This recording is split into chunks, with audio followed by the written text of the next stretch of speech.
चलिए तो हम लोग अब देखते हैं परिणामी रिजल्टेंट वेक्टर का डायरेक्शन, परिणामी सदिश का दिशा। जैसे ये वेक्टर ए है, ये अपना वेक्टर बी है जो थीटा एंगल पर है, वेक्टर ए और वेक्टर बी।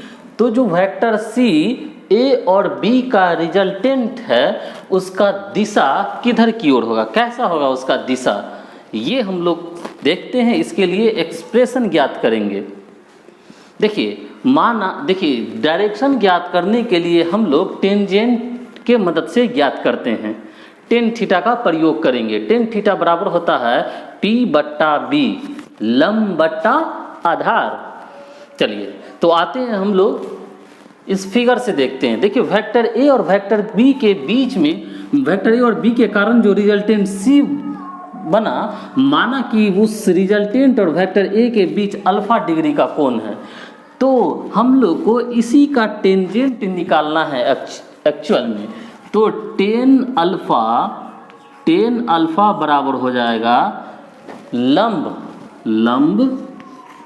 बट्टा आधार, लंब बट्टा आधार। तो लंब बट्टा आधार या यूं कहें टेन थीटा निकालने के लिए जरूरी है कि वह त्रिभुज समकोण हो, राइट एंगल ट्रायंगल हो, समकोण त्रिभुज हो। और अभी यह समकोण त्रिभुज नहीं है। हम लोग दो वेक्टर के एडिशन में देखे हैं कि कैसे दो वेक्टर के ऐड के लिए कंस्ट्रक्शन, उसमें रचना करना पड़ता है। तो आइए थोड़ा सा इसमें हम लोग करते हैं। इस वेक्टर को आगे की ओर बढ़ा देते हैं, वेक्टर ए को, और वेक्टर बी से हम लोग एक लंबत इस पर ले लेते हैं ताकि इस पर ये लंबत हो जाए। और इसका नाम मान लीजिए बी हो, इसका ए हो, यहाँ पे ओ और इसका सी रखिए। तो अब देखिए गौर से, ये टेन अल्फा के लिए ये कर्ण हुआ, ये लंब हुआ और ये आधार हुआ। तो इसका लंब हो गया बी सी और आधार हो गया ए बी। अब ये जानना हम लोग को कि BC का मान कितना होगा। तो कंपोनेंट तोड़ने वाले में हम लोग सीखे थे कि जब भी किसी थीटा पर कोई वेक्टर हो, टिल्ट हो, तो जिस लाइन के साथ थीटा हो, कोण हो, उसका मान होता है वो वेक्टर, यानी B गुने कॉस थीटा। और जो लंबत होता है वो हो जाएगा उसी वेक्टर को गुने साइन थीटा।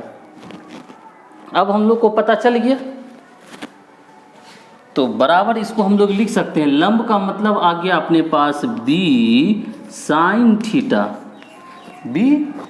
थीटा, और आधार में थोड़ा सा प्रॉब्लम है। AB का मान डायरेक्ट नहीं मालूम है, लेकिन टू पार्ट्स में मालूम है। A से O तक है वेक्टर A और O से B तक है B cos थीटा।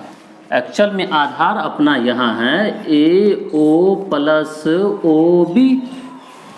तो इस हिसाब से हो गया ऊपर में तो B sine theta upon AO का मान हो गया वेक्टर A और प्लस OB का मान हो गया वेक्टर B cos थीटा। यही अपना टेन अल्फा बराबर है। सो डैट अल्फा बराबर, मैथमेटिक्स से हम लोग जानते हैं जब टेन कॉस साइन कुछ भी टर्म जब उस पार जाता है तो इन्वर्स हो जाता है। अल्फा इजकल टू, यही एंगल निकाला, एंगल ही इसका डायरेक्शन एक्चुअल में। तो हो गया ये टेन इन्वर्स, मैथमेटिक्स में ये पढ़े होंगे आप, B साइन थीटा अपॉन नीचे में A plus B sine theta, A plus B sine theta. Alpha बराबर ये होता है टेन इन्वर्स A वेक्टर के रूप में है तो एरो दे दीजिए, इन सब पर एरो होगा तब ना वेक्टर से होगा। निकलता है अल्फा बराबर tan inverse B sine theta upon A plus B sine नहीं कॉस होगा ना, ये कॉस है नीचे में, cos theta, B cos theta. ये सेम टू सेम लिख देना है।